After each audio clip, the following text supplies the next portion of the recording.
என்னென்ன தேவையான அளவுன்னு நான் சொல்ல போகிறேன். அதை நீங்கள் மிஸ் பண்ணாமல் பாருங்கள், ஸ்கிப்பும் பண்ணாதீங்க. இடையில இடையில நான் டிப்ஸும் சொல்லியிருக்கேன், அதை பாருங்கள். சாஃப்டாக இட்லி வரும், டேஸ்ட்டாகவும் இருக்கும். இட்லியோட ஸ்மெல்லும் சூப்பராக இருக்கும். அதுக்கான கரெக்டான அளவும் நான் சொல்லியிருக்கேன். பூ மாதிரி இட்லி இருக்கும், களி மற்றவங்க சொல்கிற மாதிரிலாம் இருக்காது. ஆனால் இதுக்கு வந்து நான் ரேஷன் அரிசியும் சேர்த்துருக்கேன், இட்லி அரிசியும் சேர்த்துருக்கேன், புழுங்கல் அரிசி ரேஷன் புழுங்கல் அரிசியும் சேர்த்துருக்கேன், வெந்தயமும் சேர்த்துருக்கேன். இது நாளோட அளவும் உங்களுக்கு நான் கரெக்டாக சொல்கிறேன். அதுபடியே நீங்களும் செஞ்சு பாருங்கள், உங்களுக்கு இது பிடிக்கும். இதுக்கு நான் தக்காளி சட்னி, சாம்பார், தேங்காய் சட்னி எல்லாமே வச்சுருக்கேன். அதனால் சூப்பராகவும் இருந்துச்சு. நான் ஒரு முறைக்கு 4-5 முறை நான் செஞ்சு பார்த்துட்டு தான் உங்களுக்கு நான் வீடியோவாக சொல்கிறதுக்காக நான் வந்திருக்கேன். இது உங்களுக்கு பயனுள்ளதாகவும் இருக்கும். நான் வீடியோ போட்டிருக்கிறதுனால எனக்கு இதை கரெக்டாக பேச தெரில. இருந்தாலும் வாங்க வீடியோக்குள்ளே போகலாம். இன்றைக்கி தேவையான அளவையும் நம்ம பார்க்கலாம். இது நான் ரேஷன் புழுங்கல் அரிசி எடுத்திருக்கேன். எங்கள் ஊர் பக்கம்லாம் நல்லா இருக்கும், எந்த கல் மண்ணும் இருக்காது. இருந்தாலும் இதை நல்லா நான் அலசி தான் நான் எடுப்பேன். இதோட அளவு நான் 5 டம்ளர் அளவு இதை எடுப்பேன். புழுங்கல் அரிசியை நான் எடுப்பேன். இது வந்து பச்சரிசி, ரேஷனில் கொடுக்குற பச்சரிசி தான், வண்டு எதுவுமே இல்லை. அரிசியும் சுத்தமாக இருக்கும். இதை நம்ம சேர்த்தா மட்டும்தான் நல்ல இட்லி வெள்ளையாகவும் வரும். உடம்புக்கும் நல்லதுன்னு கூட வேறு, உடம்பு வலியெல்லாம் இருக்காது. அதனால் இந்த அரிசியை நான் சேர்த்துருக்கேன். இட்லி அரிசி நான் எடுத்திருக்கேன். நல்ல குண்டு குண்டாக நல்ல இட்லி அரிசின்னு சொல்லியே வாங்குங்க, அப்போ தான் இது நல்லாயிருக்கும். இது நான் ஒரு பங்கு மட்டும்தான் நான் சேர்ப்பேன் எப்போதுமே. அப்போ தான் அந்த இட்லியும் நல்லாவும் இருக்கும். 5 பங்கு புழுங்கல் அரிசினா 2 பங்கு பச்சரிசி, 1 பங்கு இட்லி அரிசி நான் சேர்ப்பேன். இது தான் நான் எப்பயுமே வச்சு நான் செய்வேன். இப்போ கொஞ்ச நாளாக நான் கடையும் நடத்திக்கிட்டு இருக்கேன், அதாவது மாவாட்டி பிஸ்னஸும் பண்ணிகிட்ருக்கேன். எல்லாமே நான் கரெக்டாக பார்த்த பின்னாடி தான் உங்களுக்கு நான் அதை வீடியோவாக போடுறேன். அதை நான் என்ன அளவுக்கு எப்படி நான் எடுத்து, எப்படி நான் கழுவி, எப்படி நான் ஸ்மெல் இல்லாமல் பார்த்து உங்களுக்கு நான் அதை கொடுக்குறேன்றதை பாருங்கள். மெயினாக ஸ்கிப் பண்ணாமல் பாருங்கள், உங்களுக்கு வீடியோ ரொம்ப பிடிக்கும், பயனுள்ளதாகவும் இருக்கும்.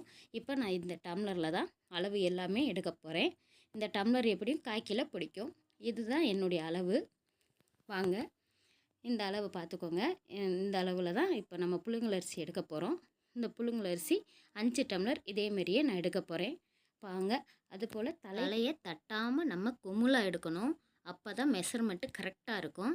இப்போ 5 டம்ளர் புழுங்கரிசி போட்டாச்சு, பச்சரிசி 2 டம்ளர் போட்டாச்சு, இட்லி அரிசி 1 டம்ளர் போட்டாச்சு. இப்போ நல்லா கலந்து விடணும், நல்லா ஒன்று சேர விடணும். கையில் நம்ம எவ்வளோ அழுத்தம் கொடுக்கணுமோ அவ்வளோ நல்லது. அப்புறம் அதே டம்ளரில் நான் உளுந்து அளவு எடுக்க போகிறேன். பாருங்கள், உளுந்தையுமே நம்ம தலையை தட்டாமல் தான் எடுக்கணும், எப்பயுமே குமுலாக தான் எடுக்கணும். அரிசி எடுத்தாலும் உளுந்து எடுத்தாலும் எதுவுமே தலையை தட்டாமல் எடுத்தால் தான் அதோட அளவு சரியாக இருக்கும். உளுந்து வாங்கும்போது ஒரு விஷயத்தை நம்ம நல்லா கவனிக்கணும். உளுந்து வாங்கி நீங்கள் தொட்டு பார்த்தாவே அந்த கையில் வந்து அந்த மாவு மாரி வெள்ளை கலரில் ஒட்டும். அப்போ தான் அந்த உளுந்தெல்லாம் சூப்பராக இருக்கும், நல்லா உப்பியும் வரும். ஆட்டும் போது நல்லா ஜாஸ்தியாகவும் நம்மளுக்கு கிடைக்கும். அதனால் அதை மட்டும் பார்த்து வாங்கிக்கோங்க. அப்புறம் நான் வெந்தயம் எடுக்க போகிறேன். அளவுக்காக நான் ஒரு மிஷின் வச்சுருக்கேன், அதில் தான் ஒரு அளவு எடுப்பேன். நான் வந்து 50 வெந்தயம் நான் போடுவேன். மிளகாவில் இட்லி நல்லா உப்புலாவும் நல்லாவும் வரும். அதுக்காக தான் நம்ம வெந்தயம் வந்து 50 கிராம் எடுப்போம். சரி, நம்ம வெந்தயத்தை ஊற வச்சுக்கலாம். இப்போ அரிசியை ஊற வைக்கிறதுக்கு போகலாம். நல்லா தண்ணியை ஊற்றி நல்லா களையணும். ஒரு 10 டைம்னாவது நல்லா களைஞ்சி ஊற்றினா தான் இந்த ஸ்மெல்லு எதுவுமே போகாது.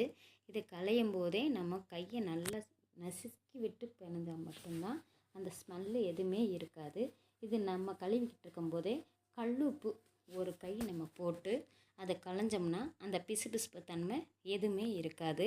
அதுக்காக தான் நான் எப்பயுமே அரிசி கழுவும் போது உப்பு போட்டு தான் நல்லா வாஷ் பண்ணுவேன். ஆனால் 10 டைம் ஆகுது நான் கழுவாமல் இருக்க மாட்டேன். நல்லா கழுவிட்டு அப்புறம் நான் திருப்பி அரிக்கவும் செய்வேன்.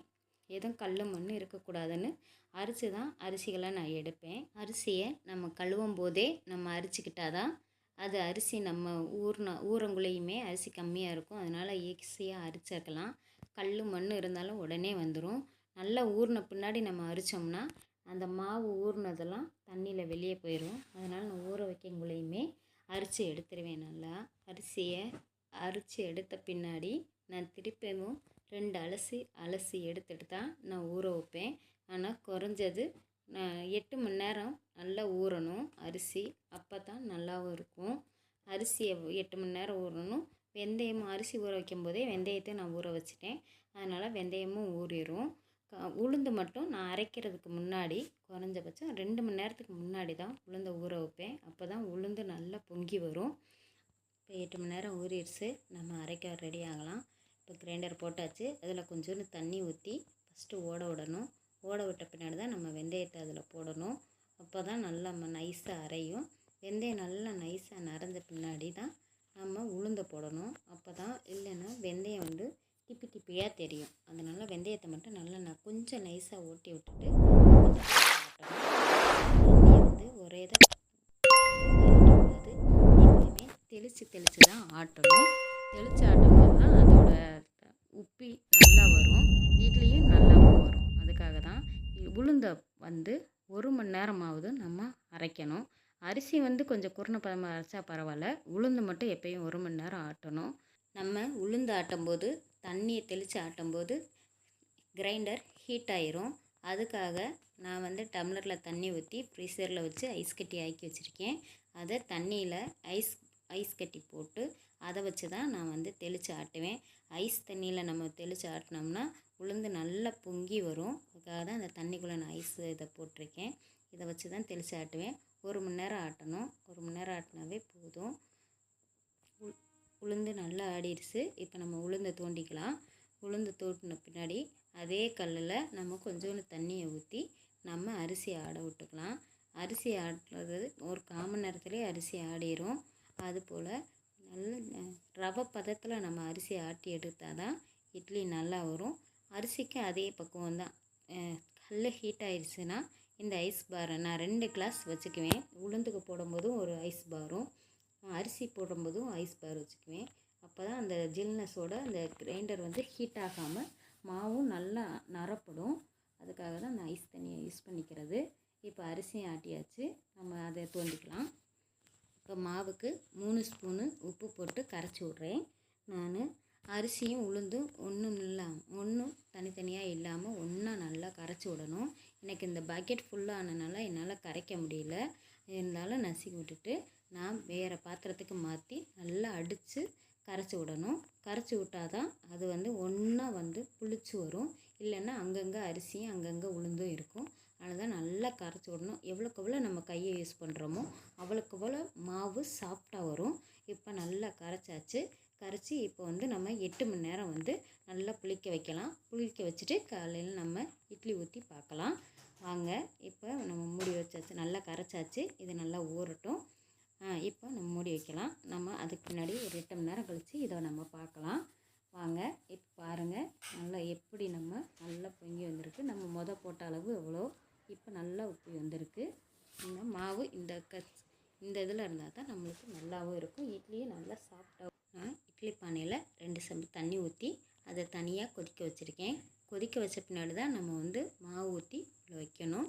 கொதிக்க வைக்கங்குள்ளேயும் நம்ம ஊற்றி வச்சோம்னா இட்லி வந்து கல் மாதிரி இருக்கும். அதனால தான் எப்பயுமே தண்ணி கொதிக்காமல் நீங்கள் யாருமே இட்லி மாவு ஊற்றி வைக்காதீங்க.